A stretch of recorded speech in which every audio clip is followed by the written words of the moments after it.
सगळ्यांना नमस्कार.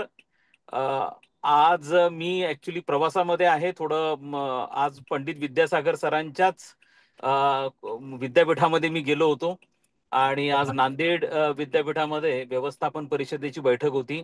त्या बैठकीला उपस्थित राहण्यासाठी म्हणून मी आज नांदेडला गेलो होतो. काल मी अमरावतीच्या दौऱ्यावरती होतो. त्यामुळे आता मी आज प्रवासामध्ये आहे आणि त्यामुळे तुमच्याशी आज पुन्हा एकदा सह्याद्री शिक्षण संवादाच्या निमित्ताने आपल्या सगळ्यांशी मी या व्यासपीठावरनं संवाद साधतो आहे. आजचा हा अत्यंत महत्त्वपूर्ण दिवस आहे. आज राष्ट्रीय विज्ञान दिवस आहे आणि त्या निमित्ताने आपण आज एक विशेष व्याख्यानाचं आयोजन केलेलं आहे.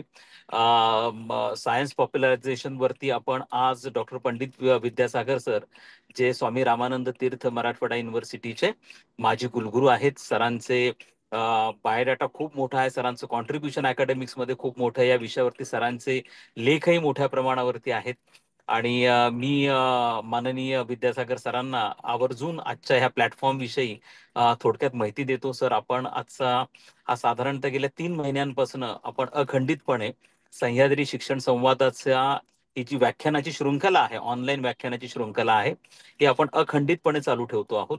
आपण दर शुक्रवारी संध्याकाळी 5 वाजता त्याचं आयोजन करतो आणि शक्यतो आपल्या उच्च शिक्षणाच्या क्षेत्रामधले जे सगळे महत्त्वपूर्ण विषय आहेत किंवा ते काही बर्निंग टॉपिक्स आहेत त्याच्यावरती आपण तज्ज्ञांचं मार्गदर्शन, आणि तेही मराठीमध्ये, आपण आपल्या सगळ्या उच्च शिक्षणामधल्या लोकांसाठी ठेवतो. मग ते प्राध्यापक, कुलगुरू, संस्थाचालक, प्राचार्य हे देखील या सगळ्यासाठी मोठ्या उत्सुकतेने आणि उत्साहाने संपूर्ण राज्यभरातनं आपल्या याच्या कार्यक्रमात सहभाग घेतात आणि याची प्रसिद्धी पण खूप मोठ्या प्रमाणावरती आज झालेली आहे आणि उत्स्फूर्तपणे लोक ह्या कार्यक्रमाला जॉईन होतात.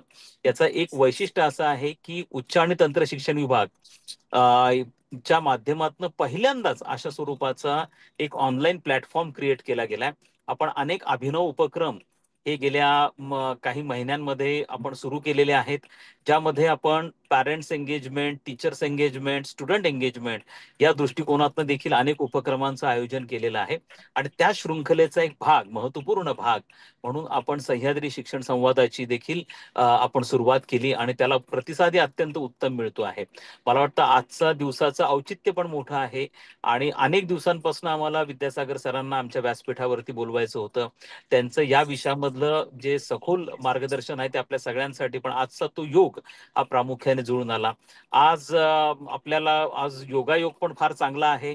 आज आपल्याकडे डॉक्टर संजय ढोले सर पण जॉईन झालेले आहेत सावित्रीबाई फुले पुणे युनिव्हर्सिटीमधनं. आणि मी त्यांना विनंती करतो की आपण आपल्या कार्यक्रमाचं, विद्यासागर सर, स्वरूप असं ठेवतो की आपण एका तज्ज्ञाला अध्यक्षपद त्याला स्वीकारायला सांगतो आणि एक मार्गदर्शक अशा पद्धतीने असतं. तर आजच्या आपल्या ह्या मार्गदर्शनपर सत्राचे आम्ही अध्यक्षपद संजय ढोले सरांना विनंती करतो की त्यांनी स्वीकारावं. आणि मी त्यांना हे पण विनंती करतो की त्यांनी सरांविषयी प्रथम थोडंसं बोलावं, कारण सरांचं खूप मोठं योगदान आहे आणि त्यामुळे त्यांच्या संदर्भात आपल्या सगळ्या जे आजच्या कार्यक्रमात जॉईन झालेले आपले सगळे स्टेक होल्डर्स आहेत, या सगळ्यांना त्यांची कल्पना यावी या दृष्टिकोनातून आपण थोडक्यात सरांची ओळख पण करून द्यावी.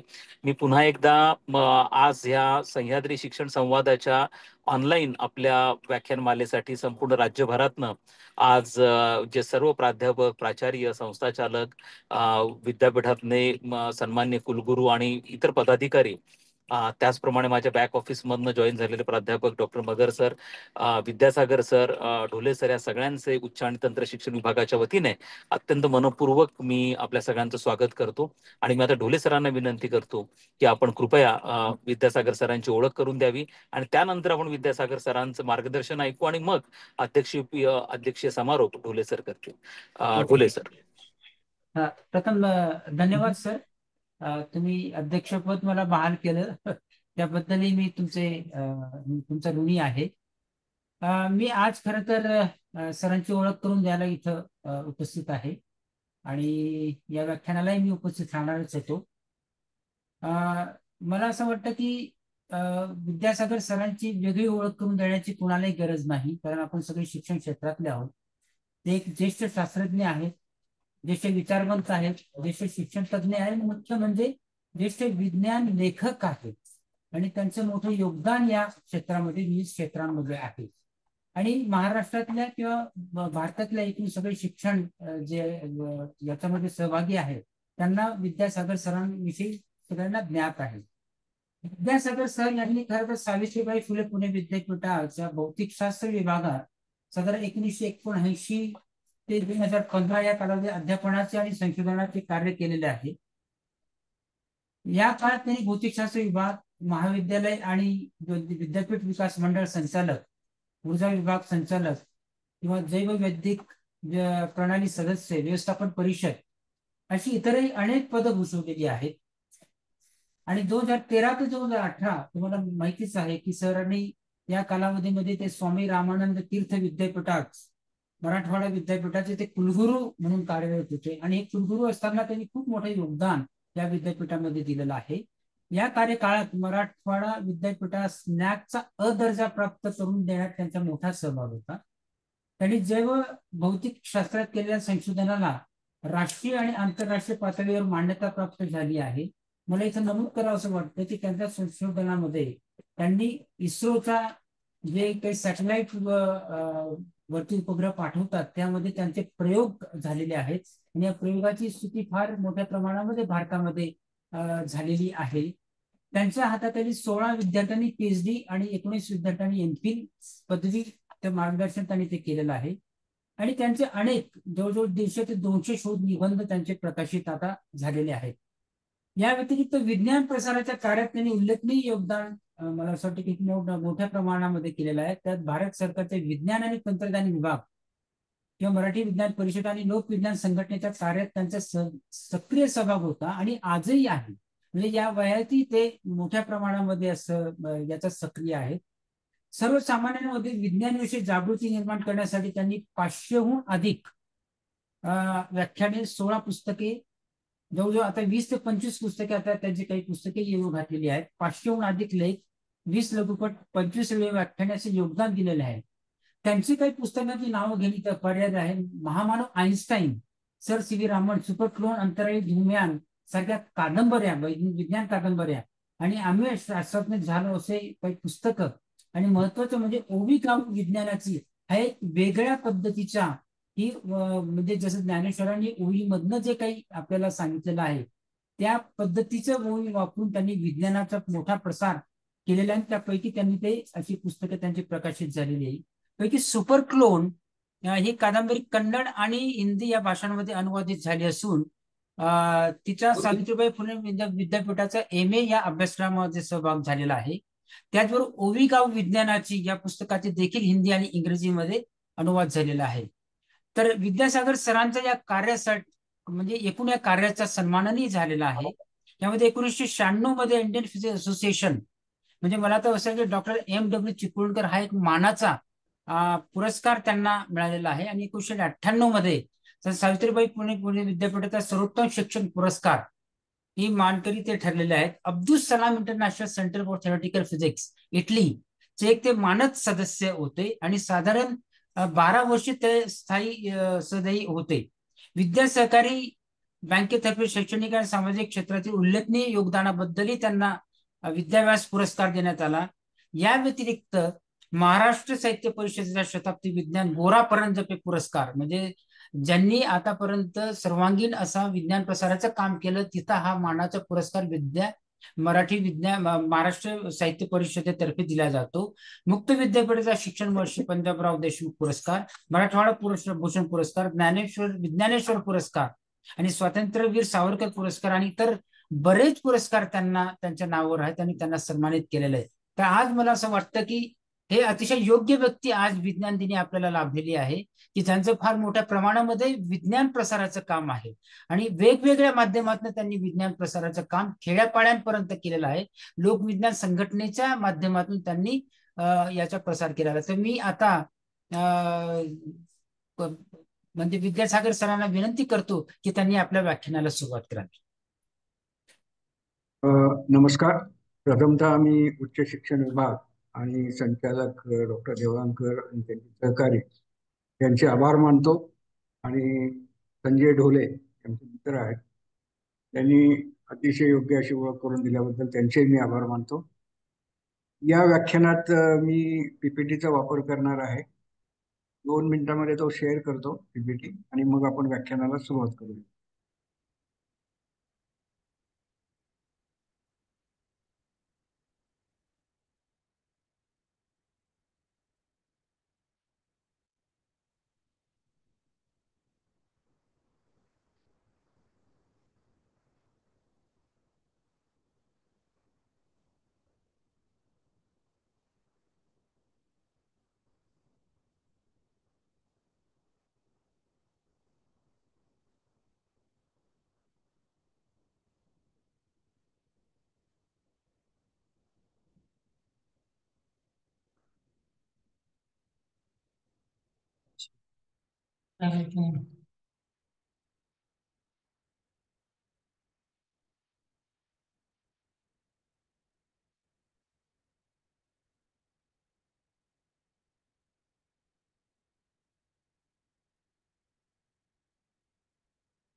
शेअर करा. त्यांनी शेअर करायचं. हा, शेअर शेअर झाली आहे का? नाही सर, शेअर नाही झाली. आपल्या पीसी वरून पीपीटी ओपन करून ती हे करा सर, पीपीटी ओपन करा सर. पण केलेली आहे. शेअर ऑप्शन असेल सर तिथे.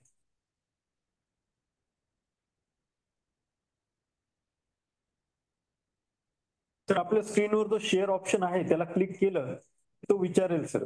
हा, झूमवर शेअर आहे. बरं.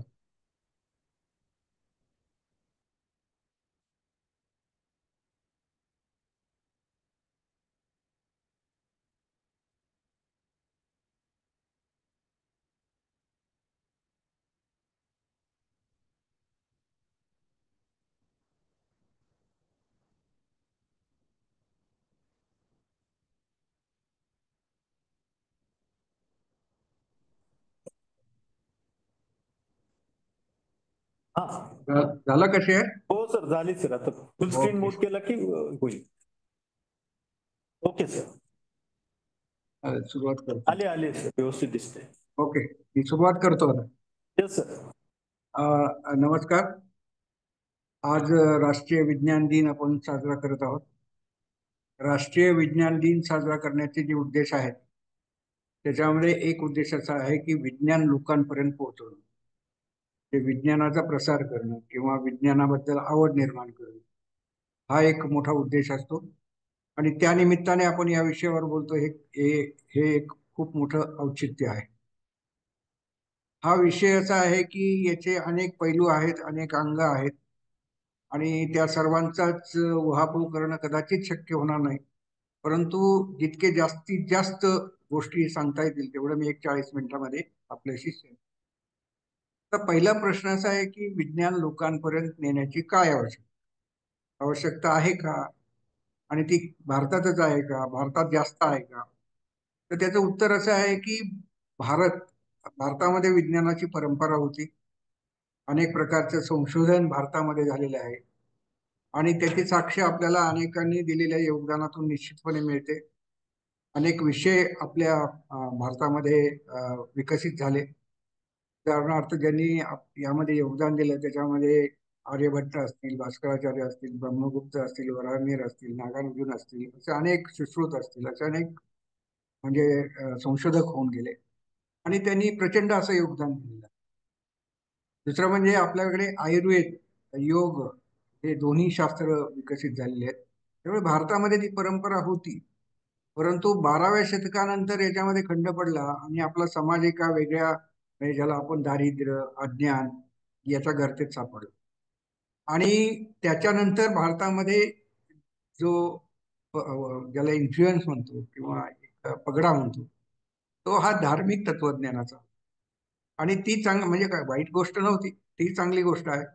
पण त्याचा एक पगडा भारतीय मनावर खूप काळ राहिला आणि त्यामुळे असंही एक भावना निर्माण झाली की इंग्रज लोक सुरुवातीला म्हणायचे की भारतीयांना विज्ञान आणि तंत्रज्ञान शिकण्याची क्षमताच नाही, इतकं त्यांचा गैरसमज झाला होता.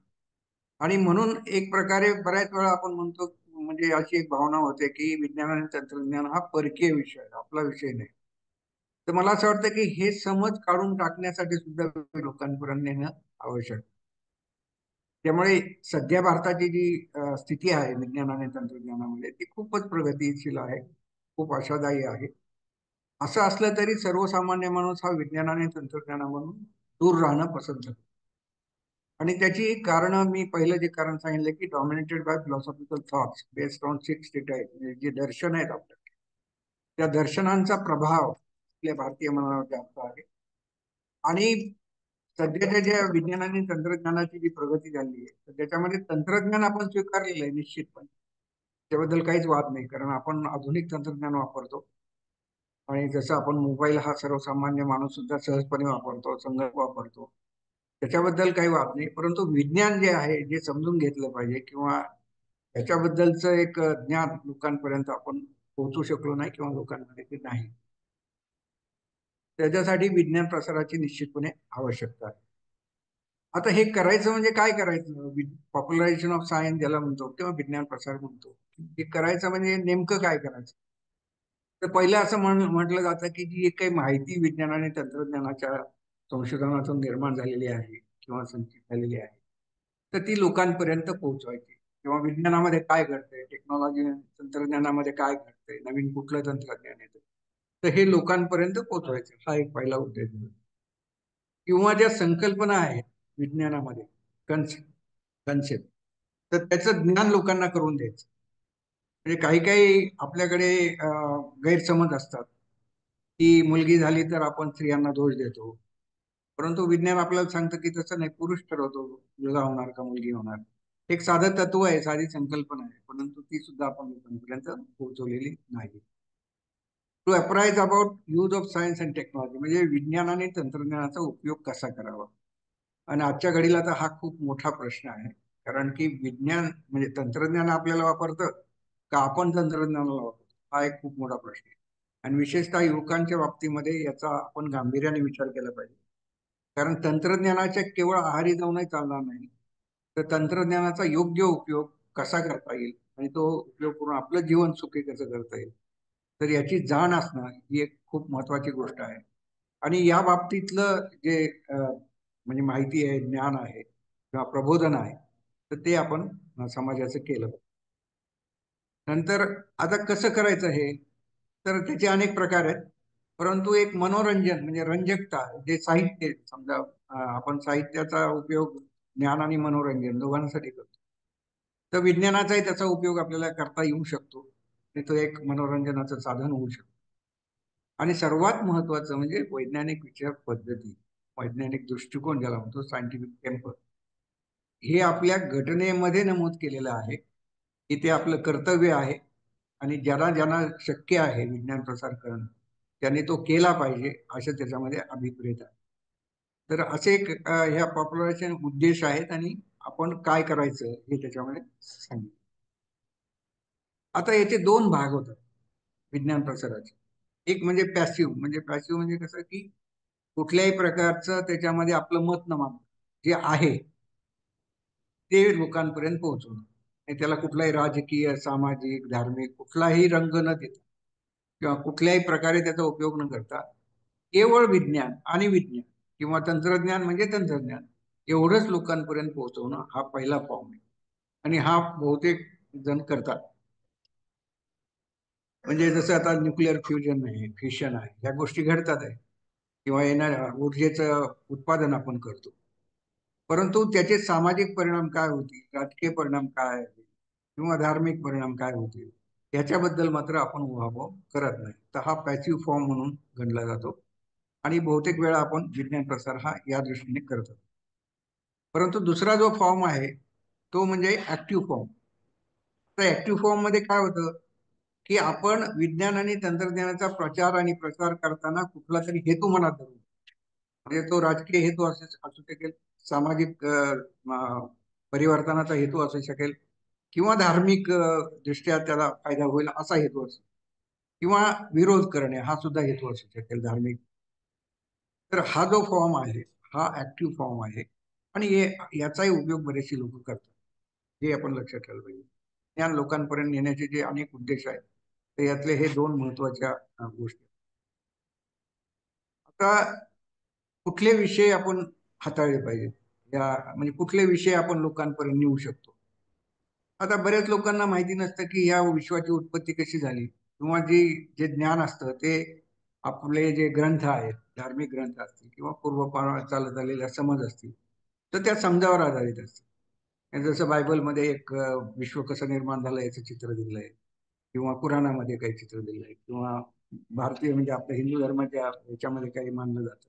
अशा अनेक गोष्टी तिथे आहेत. तर विज्ञान एक वेगळंच सांगतं. विज्ञानाचा एक विज्ञान सांगतं की या विश्वाची उत्पत्ती कशी झालेली आहे. तर तो विषय आपण लोकांपर्यंत योग्य प्रकारे नेऊ शकतो. ओरिजिन ऑफ लाईफ, की हे जे जीवन आहे हे कसं निर्माण झालं. आता पूर्वीपासून आपण असं मानत आलेलो आहे की बाबा हे ईश्वराने निर्माण केलेली सृष्टी आहे, आणि हे जीवन त्याने निर्माण केलेलं आहे. एक कर्ता म्हणजे कोणीतरी आहे, आणि तो सगळं याचं नियोजन करत असतो. याच्या उलट विज्ञान काय सांगतं की बाबा हे विश्व म्हणजे सजीवांची जी उत्पत्ती झाली, तर ती एक प्रक्रिया आहे, आणि त्या प्रक्रियातून एक पेशीय जीव तयार झाला, आणि त्याच्यापासून अनेक पेशीय जीव तयार होत होत उत्क्रांतीद्वारे आपण मानवाची म्हणजे उत्पत्ती झाली असं मानतो.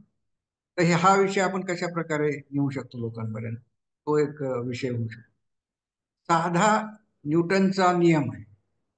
आता हा लोकांना बऱ्याच वेळा माहित नसतो, पण त्याचे अनुभव असतात लोकांना. गुरुत्वाकर्षण म्हणजे काय, किंवा जडत्व म्हणजे काय, ज्याला इनर्शिया म्हणतो आपण, त्याचे काय उपयोग आहेत, त्याची गंमत आहे पहा. म्हणजे माझ्या ओविका व विज्ञानामध्ये मी एक ओवी त्याच्यावर लिहिली होती की जडत्व हे जे आहे हे खरं आपल्या अस्तित्वाचं मूळ कारण. कारण जडत्व नसेल तर आपलं अस्तित्वच होऊ शकणार नाही. कारण आपलं जो मॅटर ज्याला म्हणतो ते त्याचं अस्तित्व राहणार नाही. परंतु आपल्या तत्वज्ञानामध्ये जर मोक्ष प्राप्ती करून घ्यायची असेल तर आपल्याला या जडत्वाचा त्याग करावा लागतो. जोपर्यंत आपण जडत्वाचा त्याग करत नाही तोपर्यंत आपण आपली सुटका याच्यामध्ये होणार नाही. अशा गमतीच्या गोष्टी याच्यामध्ये आहेत, तर ह्या आपण लोकांपर्यंत जाऊन डिस्कस करू शकतो.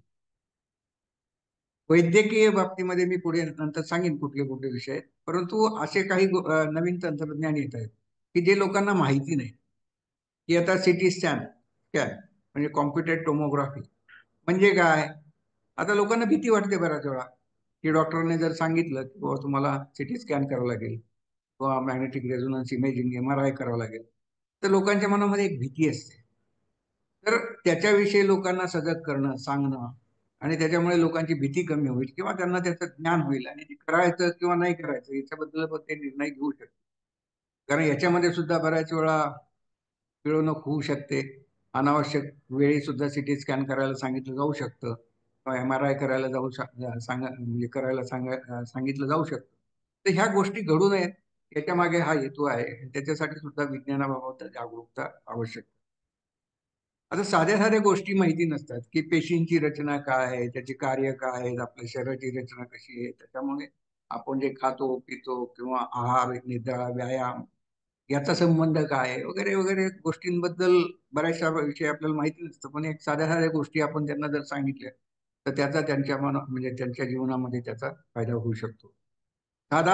साधी गोष्ट आहे, किंवा हार्ट अटॅक येतो म्हणजे काय होतं नेमकं, किंवा येऊ नये म्हणून काय करायला पाहिजे, आल्यावर काय करायला पाहिजे, किंवा कुठल्या प्रिकॉशन्स घ्यायला पाहिजे.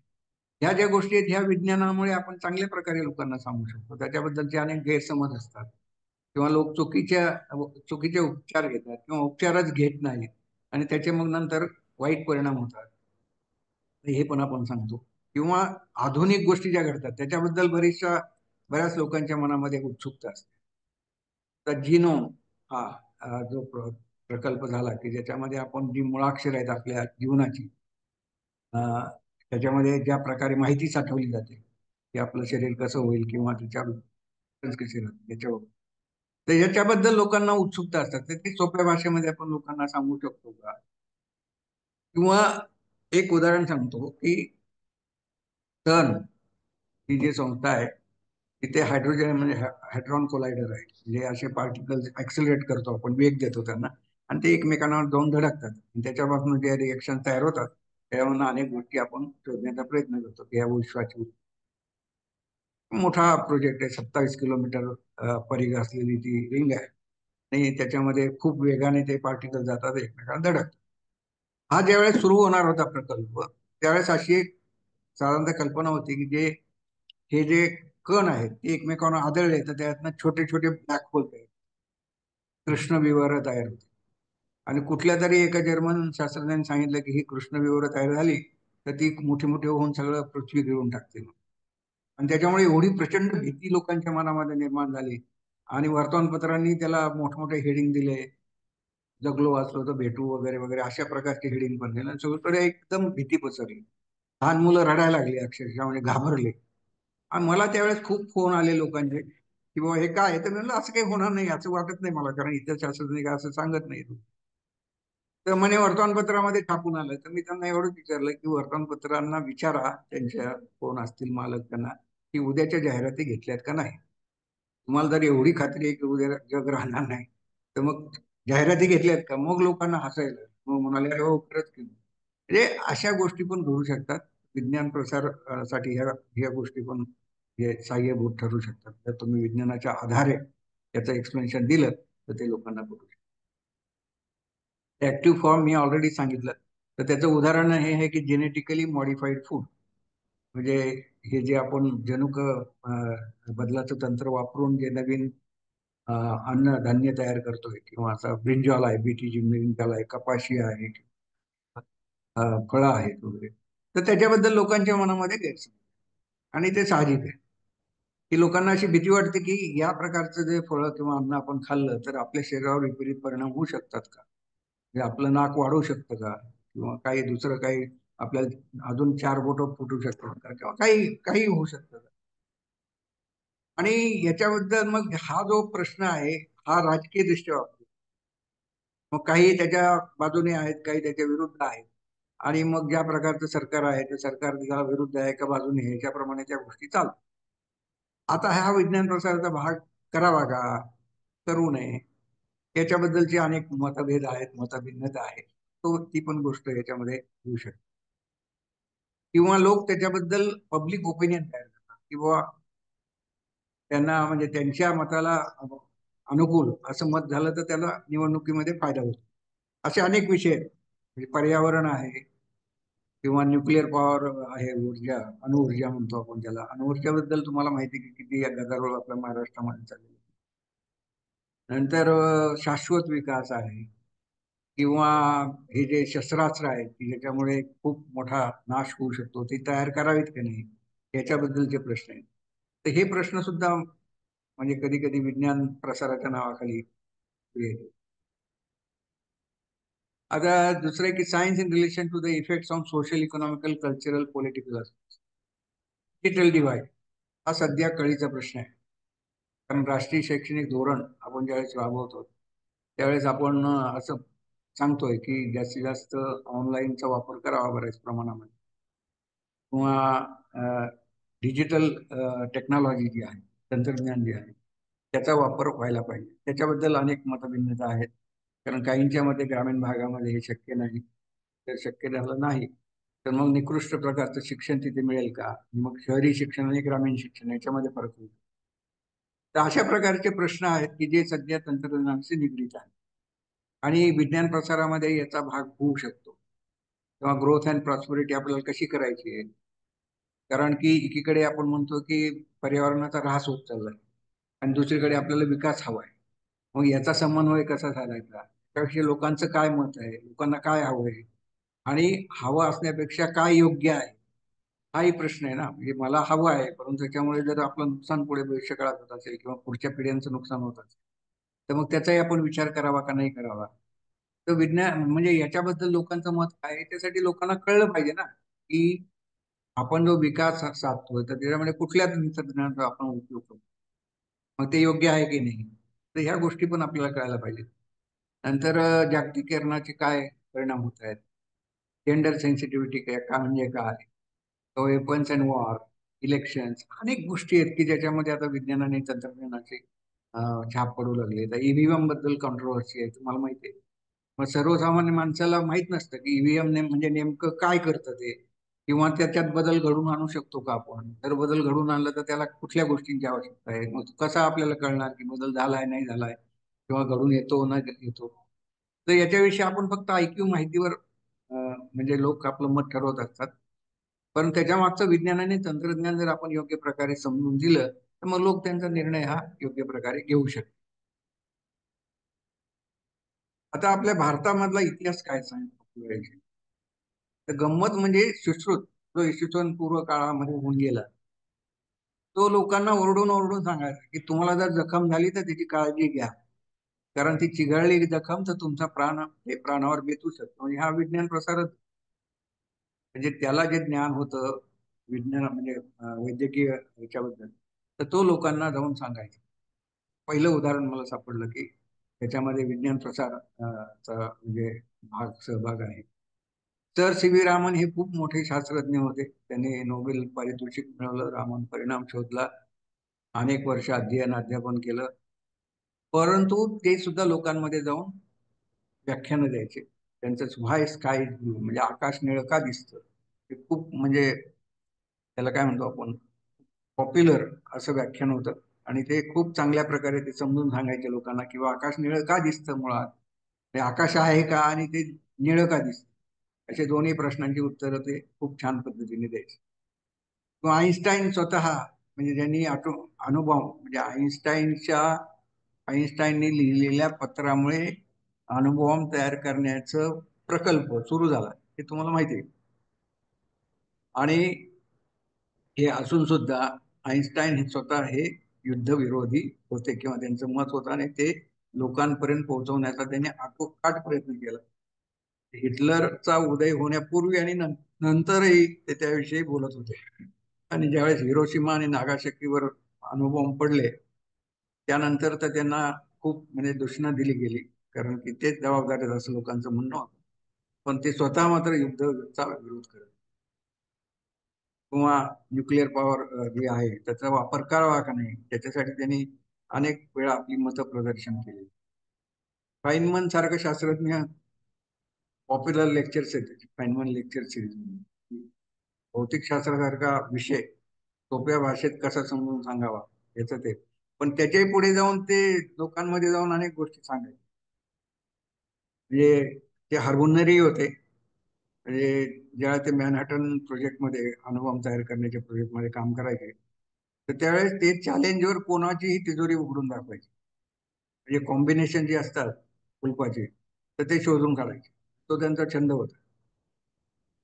तर ते विज्ञानावर अनेक ठिकाणी जाऊन व्याख्यानं द्यायची, ती त्यांना आवड होती. किंवा ज्यावेळेस ते अवकाशयान पडलं त्यावेळेस त्यांची कमिटी नेमली होती, तर ते का पडलं नेमकं, तर त्याचं ते खूप सुंदर डेमॉन्स्ट्रेशन करायचे. ही जी रबरी चकती असते तर ती चकती ज्यावेळेस खूप कमी तापमानाला जाते त्यावेळेस ती कशी ताठर बनते, तर याचं ते डेमॉन्स्ट्रेशन करून लोकांना सांग.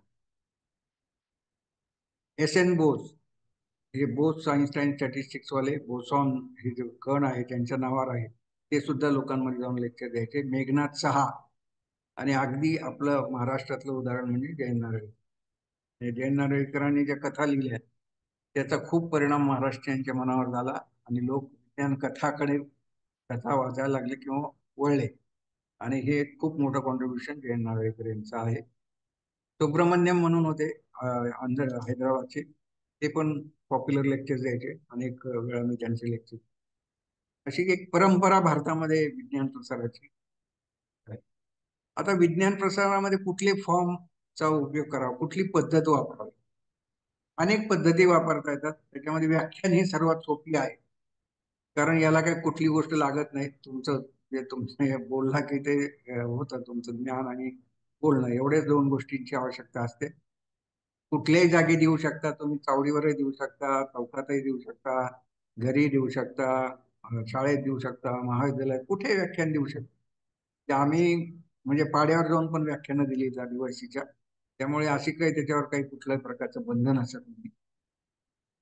फक्त काय असतं की भाषेचं बंधन असतं. आणि भाषा नुसती म्हणजे कुठली भाषा म्हणजे मराठी भाषा बोलतो एवढं म्हणून चालत नाही. बोली भाषेचा सुद्धा प्रश्न आहे. म्हणजे पुणेरी भाषा जर आपण आदिवासी भागात जाऊन बोललो तर त्यांना ती नीटपणे समजत नाही, वस्तुस्थिती.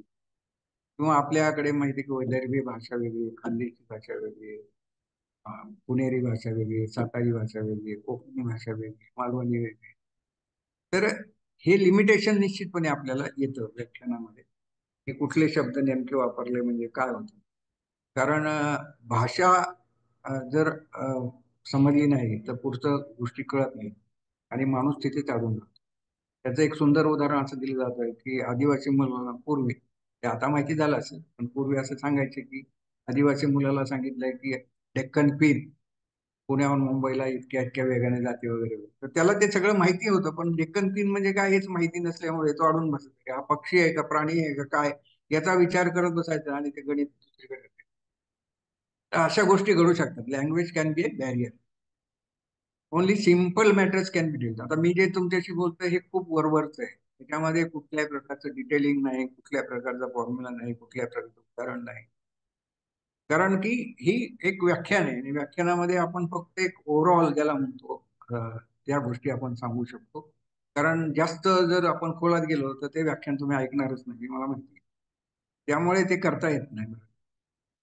ते वर्गातलं व्याख्यान वेगळं आणि समाजातलं किंवा पॉप्युलर ज्यावेळेस एखादा विषय करायचा त्यावेळेचं व्याख्यान, याच्यामध्ये मूलभूत अंतर असतं.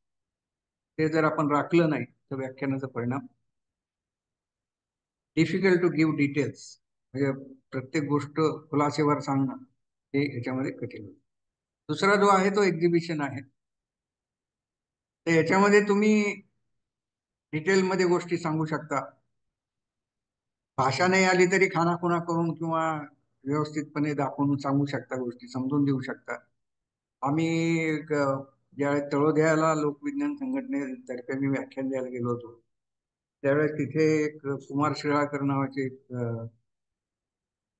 सामाजिक कार्यकर्ते, तर त्यांनी आम्हाला आव्हान दिलं की तुम्ही आदिवासी पाड्यावर येऊन व्याख्यान द्याल का, विज्ञान समजून सांगायचं. तर म्हणलं काही हरकत नाही, बघूया आपलं किती पॉझिटिव्ह होते ते बघूया आपण. तर मग तिथे गेल्यानंतर त्यांना आमची भाषा अजिबात कळत नव्हती. तर मग आम्ही काय केलं की खेळणी आमच्याकडे होती, ती आम्ही त्या तिथल्या मुलांना शिकवली आणि त्या मुलांनी आई वडिलांना शिकवली आणि मग सगळेजण खेळायला लागले आणि एक प्रकारचं कम्युनिकेशन झालं. तर हे आपल्याकडे, म्हणजे आपण आपल्याकडे अशी साधनं असतील तर त्याचा उपयोग चांगल्या प्रकारे होईल. Interaction with the presenter is limited, collective assimilation is less. पण डेमॉन्स्ट्रेशन हा सगळ्यात परिणामकारक आहे. त्याचा परिणाम चांगला, कारण लोकांना ते दिसतं, समोर काय घडतंय ते दिसतं आणि मग त्याच्यातनं त्यांची उत्सुकता खूप वाढते. जसं आपलं एक साधं डेमॉन्स्ट्रेशन असतं की गुरुत्व मध्य च्या आधारे तुम्ही एखादा जे म्हणजे दोन्ही बाजूला निमुळता असणार एक ठोकळा बनवला तर तो वर जातो, म्हणजे चढावर उलटे दिशेने जातो आणि मग ते म्हणजे आश्चर्य वाटतं लोकांना की अरे तो खाली जायला पाहिजे, तो वर का जातो. मग प्रश्न विचारायला आणि मग त्याच्यामधनं त्यांना आवड निर्माण होते. हे खूप मोठं आहे. अशा अनेक प्रकारचे डेमॉन्स्ट्रेशन आपण देऊ शकतो. रिटर्न फॉर्म म्हणजे लेखी स्वरूपामध्ये अनेक लोक करतात. त्याच्यामध्ये कथा हा एक भाग आहे. संजय ढोलेंचा हा सर्वात आवडता विषय आहे आणि त्यांचा अनेक त्यांनी योगदान खूप चांगल्या प्रकारे दिलेलं आहे. कथा लिहिणं सुद्धा एक कला आहे आणि ती वाचकांना भावली पाहिजे, वाचक त्यात गुंतून राहायला पाहिजे. आणि हे लिहिताना आपण कुठे विज्ञानाला बाधा आणतोय याची काळजी घेणं आवश्यक असतं. चुकीची गोष्ट देता कामा नये. विज्ञान रंजक करणं म्हणजे विज्ञान चुकीचं विज्ञान सांगणं असं अजिबात होत. आणि ही एक तारेवरची कसरत असते. तर ती पण तो एक चांगला फॉर्म आहे. त्याच्यात अनेकांनी योगदान दिले. त्यात जय नारळीकर असतील, फोंडके असतील, निरंजन घाटे असतील, सुबोध जावडेकर असतील, अनेक लेखक आहेत, रंजन आहेत, असे अनेक लेखक आहेत की जे याच्यामध्ये. कादंबरी हा विषय फार कमी प्रमाणात हाताळला गेला आपल्याकडे मराठी. मी जर इंग्रजी साहित्य पाहिलं तर त्याच्यामध्ये अनेक कादंबऱ्या आहेत आणि अनेक मोठमोठे लेखक आहेत की ज्यांनी त्याच्यामध्ये योगदान दिले. तर पण तो विषय विस्तृतपणे मांडावा लागतो आणि एकच विषय घेऊन तो शेवटपर्यंत नेणं ही एक कठीण बाब असते. पण अलीकडच्या काळामध्ये मराठीमध्ये सुद्धा चांगल्या कादंबऱ्या, ही 3 कादंबऱ्या लिहिल्या. सुपर क्लोन ही वेगळ्या प्रकारची होती, अंतराळी लिहिली आणि नंतर उमयान म्हणून वाटतात आणि त्याला वाचक वर्ग आहे. संजय ढोलेंची सुद्धा प्लॅन्क्टन ही चांगली कादंबरी, मोठी विस्तृत कादंबरी त्यांनी. आर्टिकल्स लिहिणं ही सगळे सर्वजण करू शकतात. मला असं वाटतं की ज्यांच्या ज्यांच्या मनामध्ये विज्ञान प्रसार करण्याची उर्मी आहे असे सर्व लोक हे करू शकतात. लेख लिहिणं, कारण तो मर्यादित स्वरूपात असतो, छोटा असतो, आणि ती गोष्ट तेवढ्यापुरती आपण चांगल्या भाषेमध्ये सांगितली तर तो एक चांगलं योगदान त्याच्यामध्ये होऊ शकतं. पण त्याला काही मर्यादा असतात. विशेषतः वर्तमानपत्रामध्ये जे लेख लिहितो त्याच्यामध्ये शब्द मर्यादा असते, त्या मर्यादेच्या पलीकडे जाऊ शकत. पोएम्स, कविता या कमी प्रमाणात लिहिल्या गेल्या आहेत विज्ञान प्रसारामध्ये. आहेत, नाही असं नाही. वर्षा जोशी म्हणून आहेत, त्यांनी लिहिल्या. मी ओवी गाव विज्ञानाची, त्याच्यामध्ये हा फॉर्म वापरला बराचसा. किंवा परदेशातही अनेक कविता लोकांनी केल्या आहेत. आईन्स्टाईनच्या सापेक्षतावादावर केल्या आहेत, अनेक गोष्टींवर केलेल्या आहेत. पण ते अजूनही मर्यादित प्रमाणामध्ये. सॉंग वगैरे जवळजवळ दुर्मिळच आहेत, काही आहेत पण ते लहान मुलांचे आहेत. आता याच्यामध्ये एक लिमिटेशन आहे, म्हणजे कसं आहे की विज्ञान कथा ज्या असतात तर त्या बऱ्याच वेळा काल्पनिक असतात आणि रहस्यमय असतात. आता याच्या पुढे ज्यावेळेस विज्ञान लोकांना खरंच कळायला लागेल किंवा विज्ञान लोकांच्या एक विचाराचा भाग बनेल, त्यावेळेस त्या ह्या गोष्टी निघून जातील.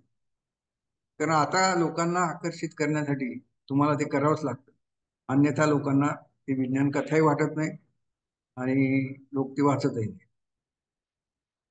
याच्यापेक्षा अदर गोष्टी म्हणजे अजूनही गोष्टी आहेत की ज्या आपण वापरू शकतो. तर आर्टिकल झालं, क्वेश्चन आन्सर थ्रू न्यूजपेपर, म्हणजे हे मी चालवली सदर बऱ्याच वेळा. कालमित्रमध्ये मी 2 वर्ष चालवलं होतं की छोट्या म्हणजे एका प्रश्नाचं उत्तर 3 ओळीतच द्यायचं, फक्त लहान मुलांसाठी. फार अवघड गोष्ट आहे, पण ती खूप पॉप्युलर झाली होती. म्हणजे अनेक पालक येऊन मला सांगायचे की आम्ही ते वाचतो, आणि लहान मुलामुळे आई वडील वाचायला लागले.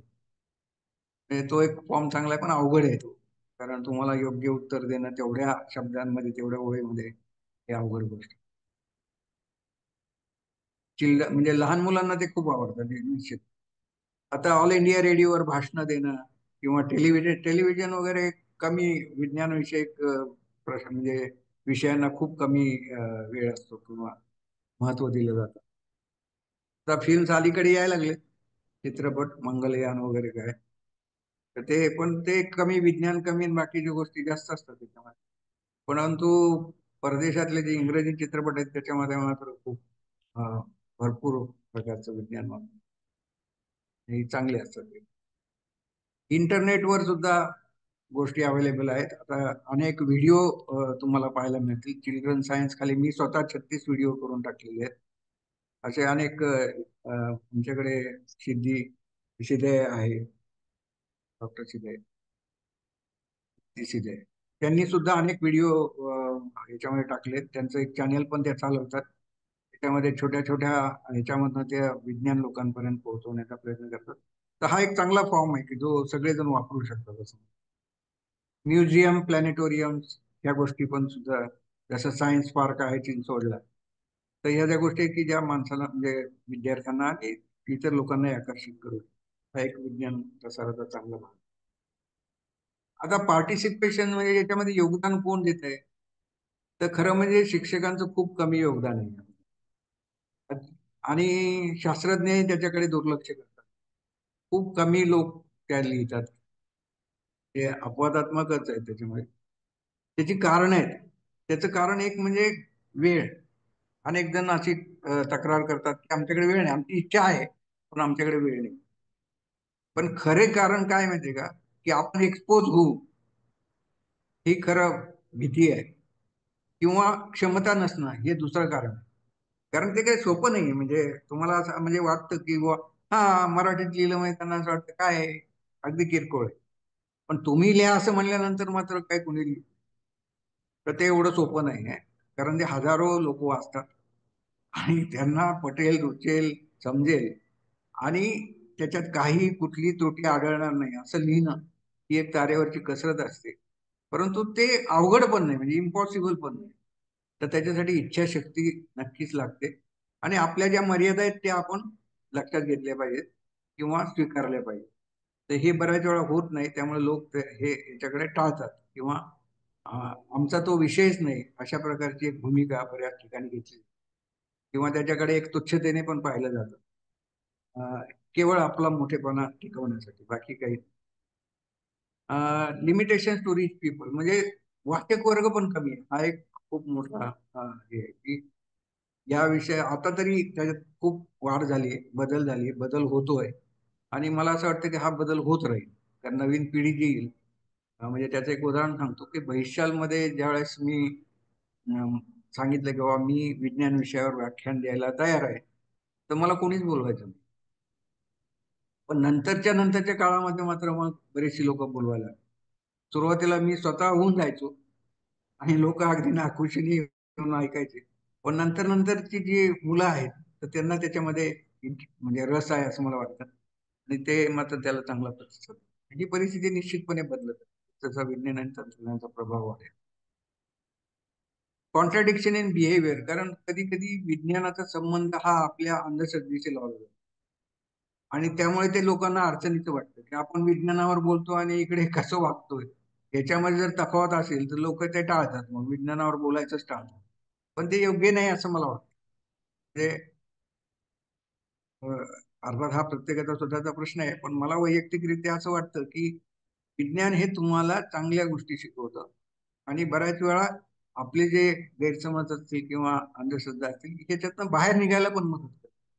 त्यामुळे ते विज्ञान प्रचार करणं काही वाईट नाही असं मला वाटतं. आता मी स्वतः काय केलं याच्यामध्ये एक 5 मिनिटामध्ये सांगतो आणि संपवतो. ते खूप म्हणजे ढोले सरांनी सांगितलं ते बरेचसे. पण हे सगळं करताना मनोभूमिका काय असते याच्याविषयी मी सांगतो. लोकविज्ञान मध्ये काम करताना आम्ही असं म्हणलं होतं की बाबा जर समजा आपण लोकांपर्यंत विज्ञान घेऊन गेलो आणि त्यांना ते समजलं नाही किंवा समजून देऊ शकलो नाही, तर मग हे कोणाचा दोष आहे? तर तो आपला दोष आहे. म्हणजे मला तो विषय नीटपणे समजला नाही म्हणून मी तो त्यांना सांगू शकलो नाही. त्यांची समजण्याची कपॅसिटी किंवा क्षमता नाही म्हणून त्यांना तो समजला नाही असं समजणं चूक आहे. आणि मला असं वाटतं की ही भूमिका घेऊनच आपण जायला पाहिजे. त्यावेळेस आपण एखादं लेख लिहितो आणि तो आवडला नाही कोणाला, तर याचा अर्थ तो तुम्ही चांगला लिहिला नाही असा त्याचा अर्थ. वाचणाऱ्याला समजला नाही असं नाही. तर ही जी मनोभूमिका आहे, ही मनोभूमिका आपण तयार केली पाहिजे आणि ती केली तर त्याचा खूप फायदा होतो, कारण आपण शिकत जातो. आपण जास्तीत जास्त चांगल्या गोष्टी करायचा प्रयत्न करतो आणि त्याच्यामुळे माझं जे लिखाण आहे ते चांगल्या प्रकारे लोक वाचतात. अनेक आवृत्त्या निघालेल्या आहेत, त्याचं भाषांतर झालेलं आहे. अं, पुणे विद्यापीठाने माझा गौरव केला. MA मराठीला वि. स. खांडेकरांबरोबर माझी कादंबरी लावली. म्हणजे that is a great honour to me. तर ह्या गोष्टी घडतात. म्हणजे जर तुम्ही लिखाण व्यवस्थित चांगलं असेल तुमचं, तर ह्या गोष्टी पण तुम्हाला, आणि अनेक रिवॉर्ड्स अवॉर्ड्स मला त्याच्यामुळेच मिळाले. ते पण सर्वात जास्त महत्वाची गोष्ट आहे की इन्सेंटिव्ह काय तुम्हाला आहे. तर ज्या व्यक्तीला तुमच्याकडून काही नको आहे, अशी व्यक्ती ज्यावेळेस येऊन तुमची स्तुती करते किंवा तुम्हाला सांगते की तुमचा लेख मला आवडला, तुम्हाला जो आनंद होईल तो आनंद हा इतर अनेक आनंदापेक्षा खूप चांगला असतो. ते तुम्हाला प्रमोशन मिळाल्यानंतर सुद्धा आनंद होणार नाही, एवढा आनंद तुम्हाला त्याच्यामुळे होतो, हे लक्षात ठेवा. आणि हे सर्वात जास्त म्हणजे चांगलं रिवॉर्ड आहे असं मला वाटतं की समाजाला जे आपण देतो ते समाज कधीही त्याच्याकडे ठेवत नाही. म्हणजे त्याच्या बदल्यात आपल्याला खूप गोष्टी देतो समाज. आणि त्यामुळे विज्ञान प्रसाराकडे मला वाटतं शिक्षकांनी निश्चितपणे वळलं पाहिजे. आता मेडिकल फील्डमध्ये अनेक विषय सध्या येतात, तर ते तुम्ही पहा. आता नोईंग अबाउट ह्युमन बॉडी, शरीर रचना काय असते, आरोग्याचं ज्ञान कसं प्राप्त करून घ्यावं, म्हणजे आरोग्याचे हे इंडिकेटर्स कुठले असतात, प्रिव्हेंटिव्ह मेडिसिन आणि सिस्टीम्स काय काय अवेलेबल आहे, म्हणजे ॲलोपॅथी वापरायची का, आयुर्वेद वापरायचा का, युनानी वापरायचं का, होमिओपॅथी वापरायचं का, सिद्ध वापरायचं का, योगा वापरायचं का, नॅचरोपॅथी. हे अनेक प्रश्न लोकांच्या पुढे आहेत, तर त्याची उत्तरं आपणच शोधली पाहिजेत. ती इतरांना विचारून सापडणार नाहीत, कारण प्रत्येक जण हा स्वतःच्या दृष्टिकोनातून त्याचा मत मांडत असतो. तर ते आपण लोकांना हे करायला पाहिजे आणि लोकांना अवेअर करणं खूप गरजेचं आहे, कारण आजकाल याच्यामधनं खूप मोठी पिळवणूक होते लोकांनी. त्यामुळे विज्ञान प्रसार आवश्यक आहे. आता सगळ्यात शेवटचा प्रश्न म्हणजे फॉर्म. आता लोकांना समजेल उमजेल अशा भाषेमध्ये आपण जर सांगितलं तर लोकांना ते आवडतं, आणि म्हणून मी असा विचार केला की कुठला फॉर्म आहे की जो लोकांच्या जवळ आहे किंवा त्यांना आवडतो, तर ओवी. मराठीच्या बाबतीमध्ये किंवा महाराष्ट्रीयांच्या बाबतीमध्ये ओवी हा आवडता विषय आणि म्हणून मी ओवी गाव विज्ञानाचे पुस्तक लिहिलं. आणि लोक ओवी म्हणलं की ते वाचतात, नाही तर इतर वेळी विज्ञान म्हणलं की मला कळेल नाही कळेल असे हजार प्रश्न त्यांच्या मनामध्ये असतात. परंतु ओवी म्हणलं की त्यांना ते सगळे प्रश्न निघून जातात आणि ते बघायला सुरू. आणि ही ताकद आहे त्या फॉर्मची, हे लक्षात घेतलं. तर आपण हे असे निर्णायक फॉर्म किंवा इंग्लिशमध्ये राईम्स आहेत, ते जर आपण केले तर ते मुलं अधिक चांगल्या प्रकारे वाचू शकतात. याचाही आपण विचार करायला पाहिजे. तर हे अनेक गोष्टी मी केलेल्या आहेत. मॅकमिलननी पुस्तके प्रसिद्ध केलेलं आहे. तर एकंदर असा विचार केला तर विज्ञान प्रसार ही आपल्या समाजासाठी आवश्यक अशी गोष्ट आहे, परंतु ती लादण्याची गोष्ट नाही. ती सहजपणे लोक कसे स्वीकारतील याविषयीचा प्रयत्न आपण केला पाहिजे. आणि त्याच्यासाठी मला असं वाटतं की सर्वांनी योगदान, विशेषतः शिक्षण क्षेत्रातल्या व्यक्तींनी त्याच्यासाठी योगदान देण्याचा प्रयत्न केला पाहिजे. एक गैरसमज असा आहे की विज्ञानाचं शिक्षण घेणारे लोकच ते करू शकतात, असंही नाही. लोकविज्ञानमध्ये आमच्याकडे बीकॉम आणि BA झालेले काही लोक होते, ते आमच्यापेक्षा जास्त चांगल्या प्रकारे विज्ञान समजून राहिले. त्यामुळे आवड हा मूळ त्याच्यातला भाग आहे. बाकीची गोष्टी आपोआप येतात. जसं तुम्ही स्वतःच्या क्षमता वाढवताल तसं करून ते चांगल्या प्रकारे. तर मला असं वाटतं माझा वेळ संपलेला आहे. मी पुन्हा एकदा उच्च शिक्षण विभाग, त्याचे संचालक डॉक्टर देवळानकर आणि डॉक्टर संजय ढोले यांना धन्यवाद देतो. आणि आपण सर्वांनी माझं भाषण ऐकून घेतलं याबद्दल आपले मनपूर्वक आभार. धन्यवाद. धन्यवाद सर. मी ढोले सरांना विनंती करतो की ढोले सरांनी आजच्या या उपक्रमाचा अध्यक्षीय समारोप करावा. Dhole sir please.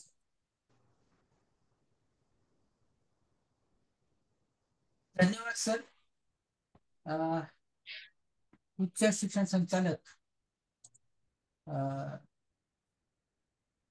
Doctor देवळानकर sir, Magar sir,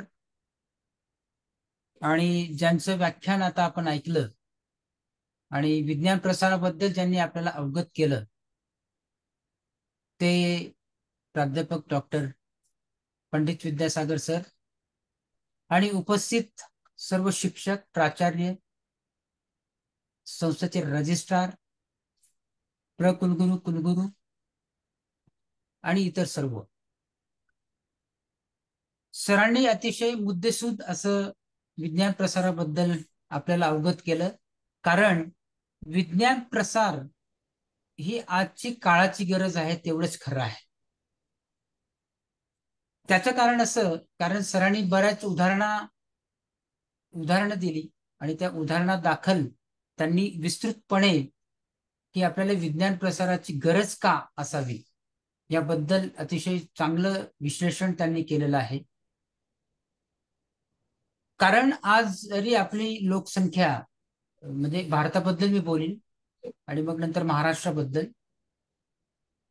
तर भारताची लोकसंख्या आज 140 कोटीच्या आसपास आहे. आणि आज जरी आणि बहुतांशी हा जो वर्ग आहे आपला, जो सामान्य जे लोक आहेत ते खेड्यापाड्यांपर्यंत राहतात, खेड्यामध्ये राहतात आणि साधारण 20 ते 30% लोक हे शहरी भागामध्ये राहतात.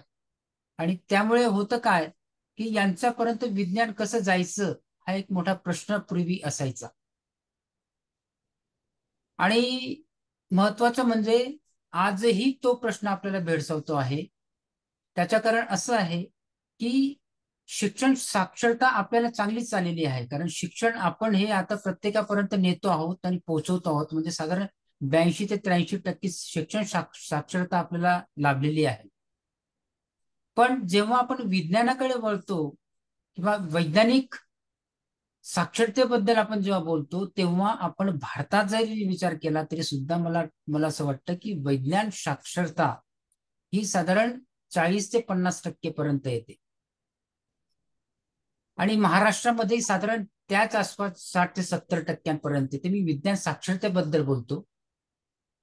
पण जेव्हा वैज्ञानिक दृष्टिकोनाबद्दल जेव्हा आपण बोलायला सुरुवात करतो तेव्हा वैज्ञानिक दृष्टिकोन हा किती जणांचा प्रगल्भ आहे याबद्दल जर केलं तर मला असं वाटतं की इथं आपलं म्हणजे भारताचं जर बघितलं तर लोकांमधला वैज्ञानिक दृष्टिकोन हा खूप कमी प्रमाणामध्ये आहे. महाराष्ट्रातही त्याचं खूप कमी प्रमाणात आहे. म्हणजे एखादी व्यक्ती शिक्षित असेल, त्याचा वैज्ञानिक दृष्टिकोन प्रगल्भ असेल याची शाश्वती मी देऊ शकत नाही. किंवा आज इंजिनियर आहे, डॉक्टर आहे किंवा तत्सम शास्त्रज्ञ आहे, पण त्याचा वैज्ञानिक दृष्टिकोन तसा प्रगल्भ असेल त्याची शाश्वती नाही. पण एखादा ज्याचा अतिशय कमी शिकलेला आहे, 10वी-12वी आहे, पण त्याची कदाचित वैज्ञानिक प्रगल्भता ही चांगली असू शकेल. तर सरांच्या व्याख्यानातनं मला असं वाटतं की ह्या गोष्टी अतिशय चांगल्या पद्धतीने उद्धृत झालेल्या आहेत. मला असं वाटतं की विज्ञानाबद्दल जेव्हा आपण म्हणतो की नेमकं विज्ञान म्हणजे काय, तर विज्ञान म्हणजे की या निसर्गातील अनाकलनीय अगाध रहस्य गूढ अशा घटनांची उकल करण्याचे उत्तम साधन म्हणजे विज्ञान असं आपण मानतो. आणि एखादी घटना जर निसर्गात घडली तर ती घटना एखाद्याने जर विज्ञानाच्या आधारावर पडताळून पाहण्याचा प्रयत्न केला तर तो आपण विज्ञान दृष्टिकोन म्हणून संबोधतो. आणि दुसरं म्हणजे एखादी व्यक्ती एखादी घटना घडते आणि ती चमत्कार म्हणून जर घेत असेल तर मला तर वाटतं की तो त्याचा अंधश्रद्धेचा दृष्टिकोन असतो. म्हणून मला असं वाटतं की या गोष्टी, या वेगवेगळ्या गोष्टी ज्या आहेत, विज्ञान साक्षरता, वैज्ञानिक दृष्टिकोन, ह्या सगळ्या वेगवेगळ्या गोष्टी आहेत आणि त्या टप्प्याटप्प्याने होतात. मला असं वाटतं की एखाद्या राष्ट्राची वैज्ञानिक साक्षरता आणि वैज्ञानिक दृष्टिकोन जर 100% असेल तर ते राष्ट्र मला असं वाटतं की मोठं प्रगल्भ असतं आणि ते म्हणजे या पृथ्वी तलावर अधिराज्य गाजवतं. म्हणून मला असं वाटतं की जे काही पाश्चिमात्य राष्ट्र आहेत त्यांची वैज्ञानिक साक्षरता बऱ्यापैकी मोठी आहे आणि दुसरं म्हणजे बऱ्यापैकी त्यांची वैज्ञानिक दृष्टिकोनही प्रगल्भ असल्यामुळे कदाचित ती राष्ट्र आज आपल्यावर अधिराज्य गाजवत आहेत. तर याबद्दल जेव्हा आपल्याला विज्ञान प्रसाराचा जी गरज आहे ती मला असं वाटतं की आज आपण 21व्या शतकामध्ये आहोत. सरांनी अतिशय छान पद्धतीने मला असं वाटतं की तिथं मांडणी केलेली आहे की त्याने ओरिजिन ऑफ युनिव्हर्स आणि ओरिजिन ऑफ लाईफ पासून त्यांनी सुरुवात केली.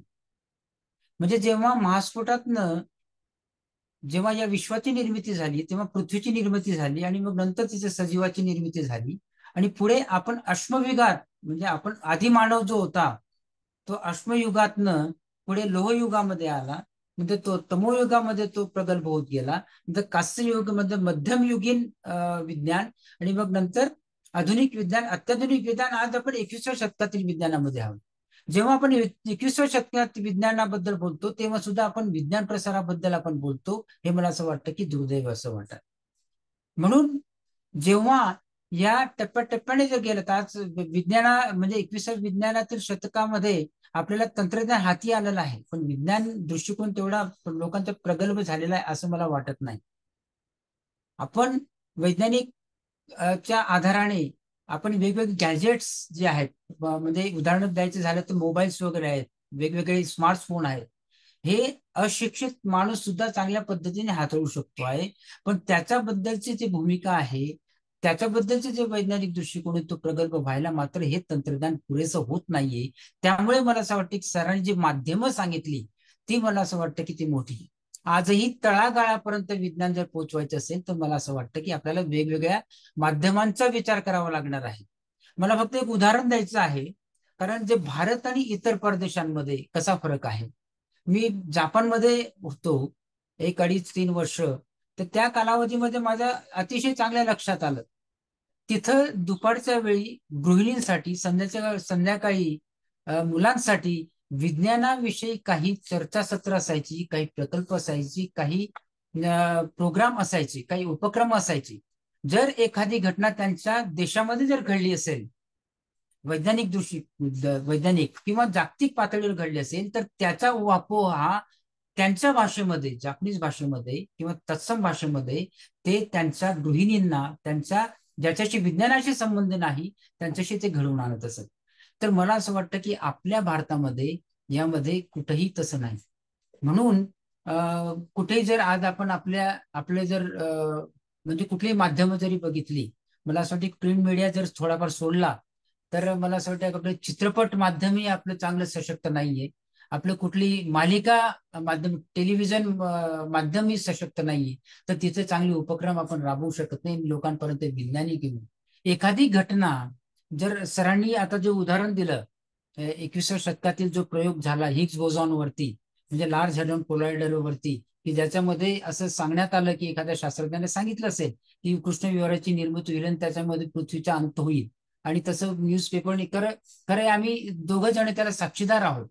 तर ही जी अप्रगल्भता आहे ती मला असं वाटतं की त्यात विज्ञानाचा प्रसार किंवा वैज्ञानिक दृष्टिकोन प्रगल्भ न झाल्यामुळे कदाचित हे असू शकेल. तर ह्या अशा ज्या घटना आहेत त्या मला असं वाटतं की त्या पुरेसा नाहीयेत. आता हे विज्ञान लोकांपर्यंत कसं पोहोचवायचं, काय पोहोचवायचं? खरं तर 2-3 टप्पे याच्यामध्ये आहेत. एक तर शिक्षित वर्गापर्यंत आपण विज्ञान नेतो आहोत, एक तर अशिक्षित लोकांपर्यंत की ज्याचा विज्ञानाशी संबंध नाही अशा लोकांपर्यंत विज्ञान. तर त्याला कुठली कुठली माध्यमं असतील? तर सरांनी चांगली माध्यमं सांगितली त्याच्यामध्ये. एक तर कथा आहे, कादंबरी आहे, व्याख्यान आहे, लेख आहे, कविता आहे, की जे त्यांनी स्वतः ओवी गावी विज्ञानामधनं फार मोठ्या प्रमाणामध्ये प्रसार केलेला आहे. मग पुढे नभोनाट्य आहे, एकांकिका आहे, नाटक आहे आणि पुढे मालिका आहे आणि चित्रपट आहे. तर याच्यामध्ये आपण कुठे आहोत? मला असं वाटतं फक्त प्रिंट मीडिया जे आहे, व्याख्यान, लेख, संकीर्ण लेखन आणि मला असं वाटतं की कथा आणि कादंबऱ्या मला असं वाटतं की मराठीमध्ये फारसं काही आलेलं नाही, पण कथा हे सशक्त माध्यम लोकांनी वापरलेलं आहे, पण ते तेवढं पुरेसं नाहीये. पण आपल्याकडे चित्रपट त्या तोडीचे निघालेले नाहीत, मालिका त्या तोडीचे निघालेले नाहीत, नभोनाट्य येऊ शकले नाही, एकांकिका येऊ शकले नाहीत आणि नाटकं येऊ शकली नाही. जर तुम्ही परदेशामध्ये जर बघितले, जापनीज मध्ये अतिशय सशक्त वैज्ञानिक आधारित तसे नाटकं, एकांकिका चांगल्या पद्धतीने आलेले आपल्याला दिसतात आणि त्याचा प्रसार होताना दिसतो. जेव्हा अणुस्फोट झाला त्या अणुस्फोटाच्या आधारावर मोठ्या मालिका आणि मोठे चित्रपट चांगल्या पद्धतीने आले. सरांनी खूप छान सांगितलं की आपल्याकडे जी चित्रपट निर्मिती होते त्याच्यामध्ये विज्ञानाचा लवलेशही नसतो आणि परदेशातील जे चित्रपट त्याच्यामध्ये विज्ञान असतं. म्हणजे जरी त्याचा लवलेश त्या विज्ञान चित्रपटामध्ये नाही, त्याला विज्ञान चित्रपट आपण म्हणतो, हे आपल्याकडे दुर्दैव आहे. मला वाटतं की याच्यामध्ये अतिशय बदल झाला पाहिजे. आणि आता आज आपण 21व्या शतकामध्ये तरी सुद्धा आपण विज्ञान प्रसाराबद्दल बोलतो. त्याचं कारण असं आहे की आपला समाज हा अतिशय हेट्रोजेनियस आहे. त्यामुळे आपलं शरीर अतिशय दुर्गम भागापर्यंत आपले लोक पसरलेले आहेत. त्यांच्यापर्यंत आपल्याला विज्ञान जर न्यायचं असेल तर मला असं वाटतं की वेगवेगळे माध्यम आपल्याला सशक्तपणे आपल्याला त्याचा वापर करावा लागणार आहे. आणि सरांनी अतिशय चांगल्या त्यांच्या तळोद्याचेही उदाहरण दिलेलं आहे. त्या तळोदा हा अतिशय दुर्गम भाग आहे, आदिवासी भाग आहे. त्यामध्ये अशी भिल्ल भाषा बोलली जाते, पावरी भाषा बोलली जाते, कोकणी भाषा बोलली जाते. तर या भाषेमध्ये जर त्यांना आपल्याला समजून काही सांगता आलं तर मला असं वाटतं की ते जास्त चांगल्या पद्धतीने आपण त्यांच्यापर्यंत पोहोचू शकू. तर विज्ञान प्रसार ही एक काळाची गरज आहे. आज 21व्या शतकामध्ये वेगवेगळे प्रवाह येताना दिसत आहेत, पण त्या प्रवाहांबद्दल आपण आपल्या भाषेमध्ये किंवा याच्यामध्ये चर्चा करताना दिसत नाही. एक चुटपुट लेख आला त्यात विद्यासागर सरांनी मी म्हणा किंवा इतर जणांनी कोणी लिहिले, त्यात कथा आली, कादंबरी आली, पण त्याच्या व्यतिरिक्त आपण पुढे जाऊ शकत नाही. अतिसूक्ष्म तंत्रज्ञान येत आहे, कृत्रिम बुद्धिमत्ता मोठ्या प्रमाणामध्ये येते आहे, लार्ज हेड्रॉन कोलायडर सारखे हिग्स बोझॉनवरच्या पार्टिकलवरचं विज्ञान पुढे येणार आहे. शिवाय ऊर्जेवरचे प्रश्न येत आहेत. शिवाय आता पुन्हा म्हणजे परग्रहावरील जी सुशीच्या शोधासाठीचा प्रकल्प पुन्हा पुनर्जीवित करण्याचे प्रयत्न चालू आहेत. मला वाटतं की हे प्रकल्प जे आहेत येत्या 20 ते 30 वर्षामध्ये आमूलाग्र बदल त्याच्यामध्ये होणार आहे, वेगवेगळे त्याच्यामध्ये होणार आहे. ग्लोबल वॉर्मिंगचे प्रश्न आहेत. हे जे प्रश्न आहेत मला असं वाटतं हे प्रत्येकाने समजून घेणं गरजेचं आहे. मला असं वाटतं भारतातील 140 कोटी जी लोकसंख्या आहे त्यातला प्रत्येक घटक हा त्याला कारणीभूत असला पाहिजे, त्याने समजून घेतलं पाहिजे, तरच आपण मला असं वाटतं की विज्ञान प्रसाराचे आणि विज्ञान दिनानिमित्त त्याचं सार्थक ठरणार आहे. विज्ञान दिन आता भारतामध्ये असं मला असं वाटतं की परदेशामध्ये काही देशांमध्ये थ्रूआउट द इयर्स म्हणजे वर्षागणिक असे बरेच वेगवेगळे उपक्रम राबवले जातात विज्ञानावरती. पण आपला फक्त राष्ट्रीय विज्ञान दिन हा एकमेव आहे. त्यामध्ये तिथं शाळा, कॉलेज, महाविद्यालय शिक्षक यांना संधी मिळते वेगवेगळ्या ठिकाणी जाऊन वेगळे बघा. इतर वेळेस मला असं वाटतं की काही होत नाही. फक्त आता 23 ऑगस्टला स्पेस डे म्हणून आता आपण साजरा करतो, त्यावेळेस आपल्याला ती संधी मिळते. पण मला असं वाटतं की ही संधी जर जास्तीत जास्त मिळत गेली तर वेगवेगळे विज्ञान लोकांना कळेल, आणि वेगवेगळे विज्ञान कळेल तर आपला समाज अजून जास्त पद्धतीने प्रगल्भ होत जाईल. तर हे आताचे 21व्या शतकातील विज्ञान मोठ्या प्रमाणामध्ये जर जायचं असेल तर मला असं वाटतं की विद्यासागर सरांसारखे लेखक ते आता मोठ्या प्रमाणामध्ये निर्माण झाले पाहिजेत आणि ते केलं पाहिजे. आता विज्ञान प्रसाराचं काम करण्यासाठी फक्त वैज्ञानिकच हवा का, विज्ञानाचा साधकच हवा का, त्याचाच ग्रॅज्युएट असावा का, पदवीधारक असावा का, तसं नाही. मला वाटतं की ज्याचा वाङ्मयाशी संबंध आहे ते सुद्धा हे काम करू शकतात. कारण वैज्ञानिक प्रबल घ्यायला फक्त काही विज्ञान समजून घेणं गरजेचं नाहीये, त्याची मागची भूमिका समजून घेणं गरजेचं आहे असं मला वाटतं. म्हणून या विज्ञान दिनी मी पुनश्च एकदा विद्यासागर सरांचे मी आभार मानतो की त्यांनी, मला असं वाटतं की एक काल परवाच त्यांना संपर्क झाला आणि त्यांनी याला होकार दिला. आणि मला माहिती आहे की त्यांचा याच्यामध्ये हातखंडा आहे आणि अतिशय चांगल्या पद्धतीने त्यांनी वेगवेगळ्या उपक्रमांवर त्यांनी बोलले. त्याबद्दल मी त्यांचे आभार मानतो. आणि दुसरं म्हणजे देवळानकर सरांचे आभार मानले पाहिजे, मगर सरांचे आभार मानले पाहिजे की त्यांनी मला अध्यक्ष म्हणून म्हणजे या सत्राचं अध्यक्ष की ज्याच्यामध्ये विद्यासागर सर आणि व्याख्यान दिलं त्यांनी अध्यक्ष भूषवण्याची मला संधी दिली, त्याबद्दल मी आभार मानतो. मगर सर मी तुमचे आभार मानतो आणि देवळानकर सरांचे आभार मानतो. त्यामुळे धन्यवाद. धन्यवाद सर.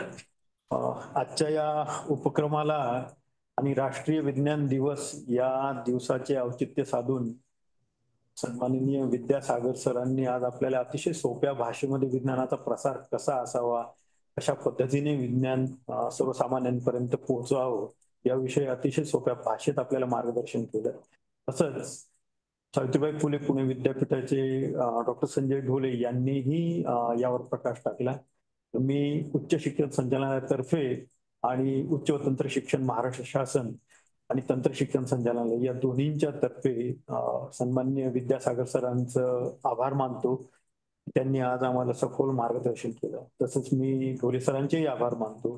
याशिवाय आजच्या उपक्रमाला राज्यभरातून विविध महाविद्यालयांचे प्राचार्य, अध्यापक, आमच्या विभागांचे सहसंचालक, विद्यार्थी, पालक आणि काही सन्माननीय कुलगुरू, प्रकुलगुरू ची सर्व मंडळी आजच्या उपक्रमाला सहभागी झाली होती आणि सर्वांनी विद्यासागर सरांचं आपलं मार्गदर्शन ऐकून घेतलं. या सर्वांचं मी संचालनातर्फे आभार मानतो. आणि आजच्या या उपक्रमाचं हे सत्र असंच आपण पुढच्या आठवड्यामध्ये अजून एका उत्तुंग व्यक्तिमत्वाबरोबर आपण वेगळा विषय घेऊन पुन्हा येणार आहोत आणि पुन्हा आपण या प्लॅटफॉर्मवर पुढच्या शुक्रवारी असू. तरी मी पुन्हा एकदा सगळ्यांचे आभार मानून आजचं हे सत्र इथेच संपलं असं जाहीर करतो. सर्वांचे पुन्हा एकदा धन्यवाद. धन्यवाद सर. धन्यवाद सर.